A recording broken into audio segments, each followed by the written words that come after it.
Hello, Booktube. It's Sunday morning, and I thought I'd come to you with a Booktube tag.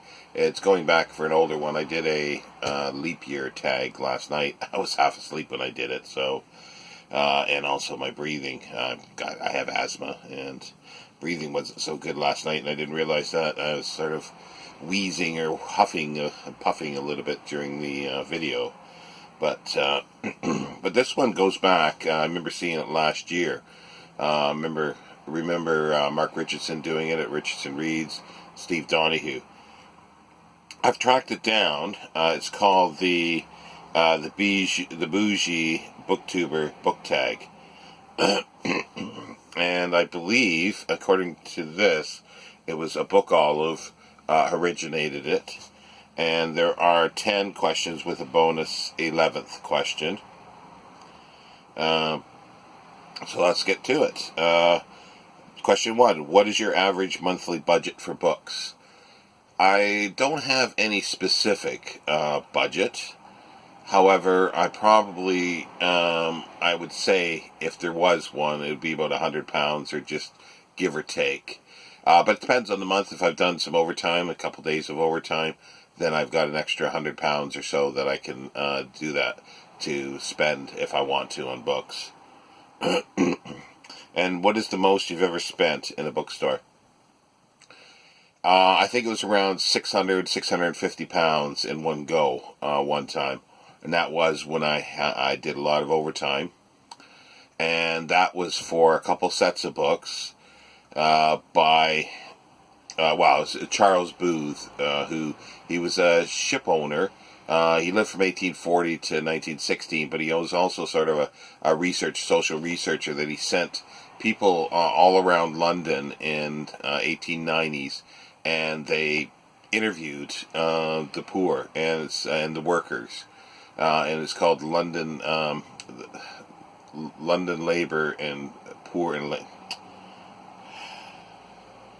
trying to remember the exact title. Sorry, let me do a little search here. I should be able, Life and Labor of the People in London. Sorry. It was sort of along the lines of Mayhew's earlier, but much more expanded. It's about 18 volumes, and I've got the complete set, and I got it at a very, very good price. They are ex-library, but that's goes with the field of items like this, unless you want to spend thousands and thousands of pounds for the books. So that was the most I ever spent at one time, I think, in a bookstore. Are you willing to pay full price for a brand new release, or will you wait until you have a coupon or there's a sale? Excuse me. For the most part, I do wait until it goes down, and preferably used or remaindered. However, there are certain titles that I will buy immediately in pre-order. For instance, I've got I've got several on pre-order. I've got Jonathan Bates' Wordsworth that's coming out April 2nd. And then there's another Wordsworth, a new revised biography that's coming out, I think, 23rd. I think 17th or the 23rd. And then there's also the Library of Chinese Literature that I pre-order. And I buy those as soon as they come out. There's one coming out in June. It's by De Gruyter. It's a rare occasion that I will pre-order something, and it'll be something that I really want, and not that I can't wait for it, but sometimes I'm afraid that a few of these things will disappear very quickly if I wait too long before it drops in price, and it'll disappear, and then when it's on the second-hand market, it just skyrockets in price. So sometimes I'll bite the bullet and buy immediately.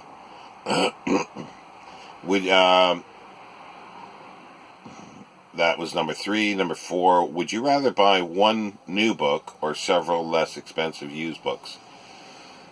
I would prefer to buy used books, more used books. But sometimes the used books are not necessarily cheaper.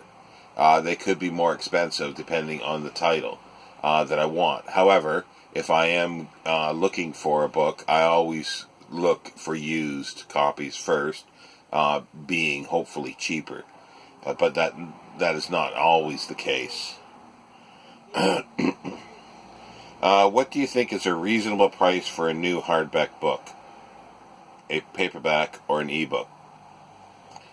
Well, it depends on what the book is, obviously. If it's just a fiction, if it's just sort of run-of-the-mill, just fiction, I don't think a hardcover should be that much. I think here in the UK, a lot of them are approximately like $12.99, $14.99, which I think is okay. However, they do get up in the 20s and £30, which I think is a little pricey. So anywhere from £15 or less is okay, and I'd equate that to say $15 US as well for a hardcover, because the 15 or 15.99 pounds would, being from Canada, I've realized that for everything that I could buy for $1 there Canadian, I spend £1 here, and I earned $1 there, I earn £1 here. So translating money and sometimes doesn't quite work that well. But yeah, that's for hardcover. However, that's for fiction. However, something that is really researched, and it takes years for research and many researchers on it. Not that a fiction book doesn't take years to write. Yes, definitely they do. However, there is more chance of a fiction book selling a lot of copies. So therefore, the author has the chance of recouping money and for the time that they've put into it. However, researchers and academics spend a lot of time, and they do not sell near as many books. Like I've showed the T.S. Eliot's poems. There's just amazing research done on that, and they were £40 cover price, which it's not a huge amount. And I think anything under £50 for that type of book is reasonable, depending on what it is and the research. However, then you get to the ones where they're £100, £200. That's going, I think, a little bit too excessive. Paperbacks, I find that even like £8, I think, is the average here for a Penguin or something like that. $7.99 or $9.99, which I think is a bit pricey. I think it should be a little more affordable, like about $5.99 maybe. $7.99 is not too bad, but when they get up into $9.99 and more, and even into the teens, like $18.99 for a paperback, that's getting a little pricey. An ebook, I think ebook should be much cheaper, because there is no investment really much in the publishers. So have them maybe just a little cheaper than the paperback. And hopefully have the authors get a bigger chunk of it. But I think the way it is the authors don't get any more from the sales of an ebook than they do from a physical book. However, the publishers will be recouping the excess on that.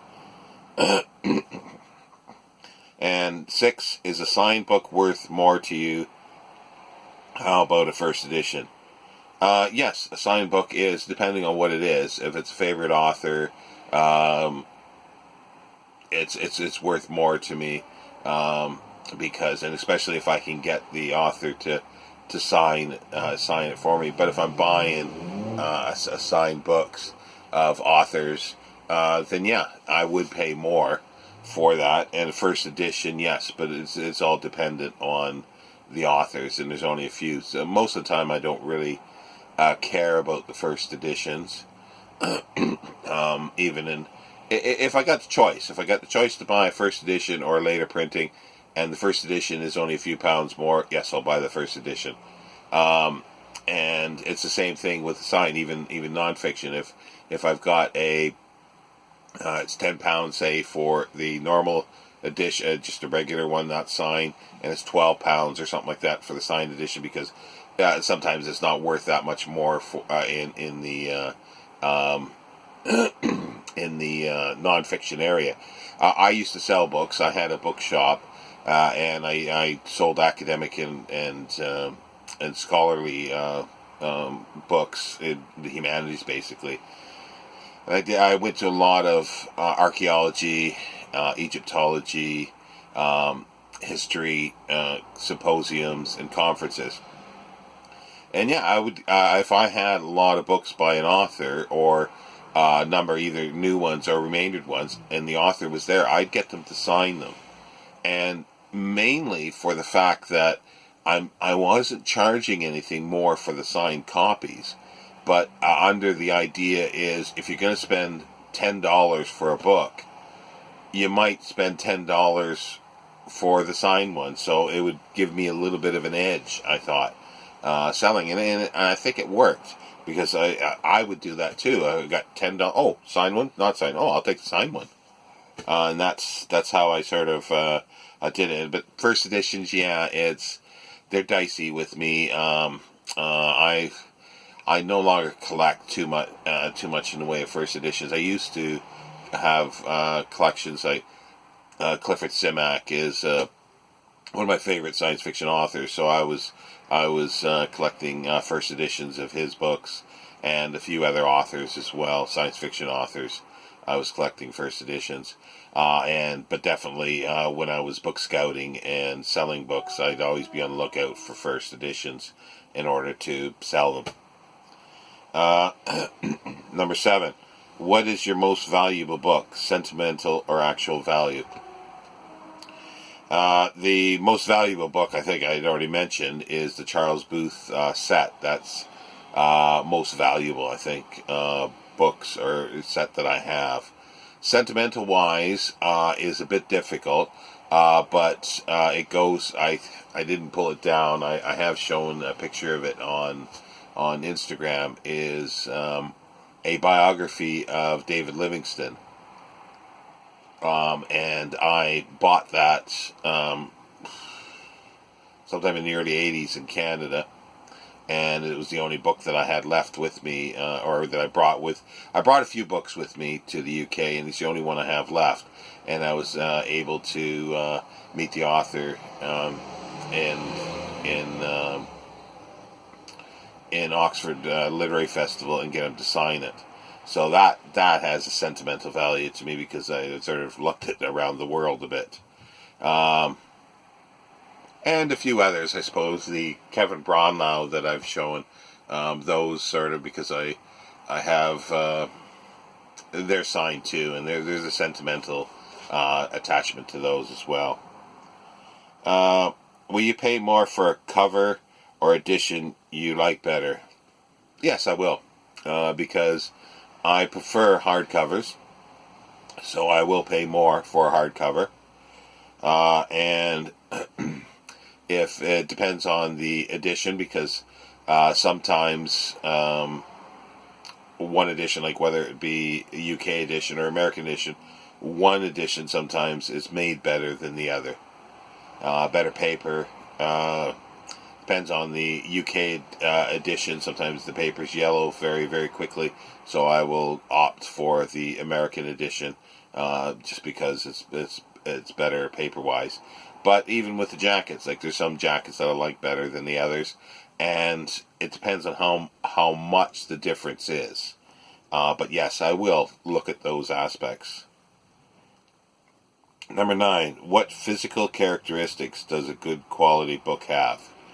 Well, on acid-free paper, sewn, Cloth covered boards, binding, just, a good quality cloth, and good quality, like I say, acid-free paper, but good quality paper. The printing has to be clear and good, and if it's got illustrations, then really good plates in it throughout. And if it has a jacket, then the jacket be, sturdy and not very flimsy. It just, that it feels good in the hand, in other words. A lot of new books are just paper-covered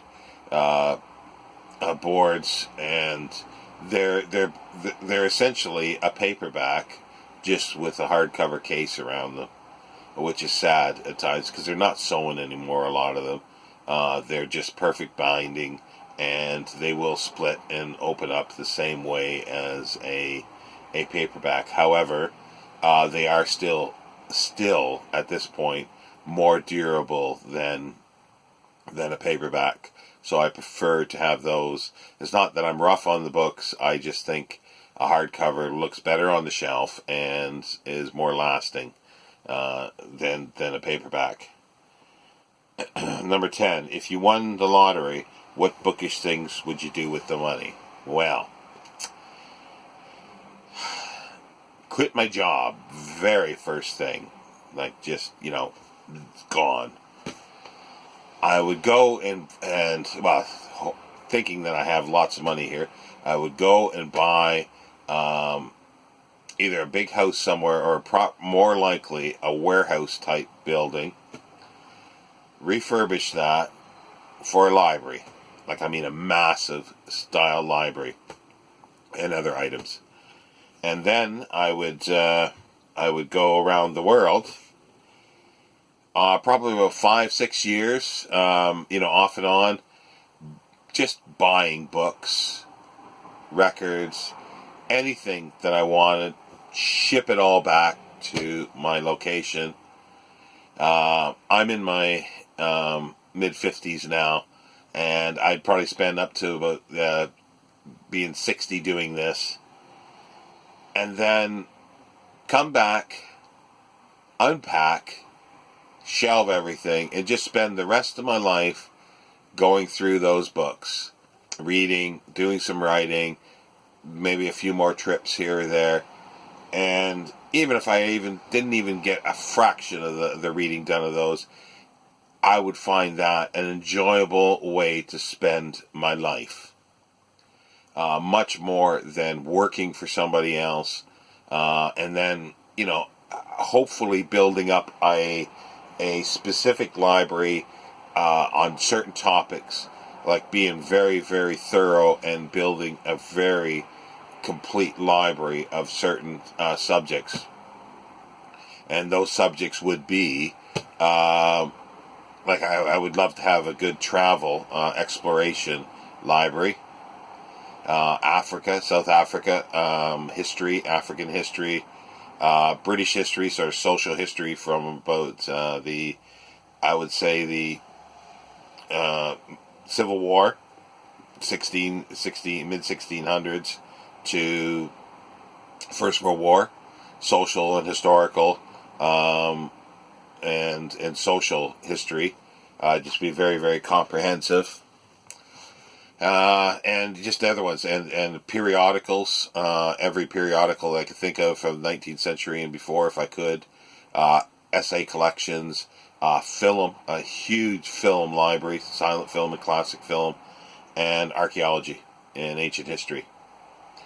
And just have this as a comprehensive library, and just sort of, shelve these all, and if, it takes the rest of my life, I've enjoyed, and leave it for the use of other people, or donate it to some other small university or other library to be used. But I would try to maybe keep it together and as an endowment for a library. But the idea is, it's, to me, a lot of times with books, it's not the fact of reading them all the time. It's like, yes, but I realize that I'll never have time to read everything that I want. And I get enjoyment out of handling books, looking for books, and just handling books and being around books. So that's what I would do, book wise. And then it goes to the bonus. Give us an image, actual or mental, of your dream home library. Now, my dream home library would be coming into the front door, and you've got. Let me put the phone down. You've got the entrance here, and you've got stairs that go up like this to the second floor and onto a landing. And underneath that is the doorway to the library. And you go into the library, and it's massive, but it's 2 floors with a balcony sort of around the edges. And at the one end, you've got sort of French windows, and you've got a garden out in the back, and you just have this massive area of 2 floors of books and other bookcases in the center, and showing off other books on tables and nice chairs to sit in, a few desks, lots of tables, as I say. And yeah, that would be my personal home library of books that are very dear to me, and have a fireplace as well in there, definitely, but not an open fireplace because the smoke is not the greatest for the books. But to have glass covered, but occasionally you could open it up.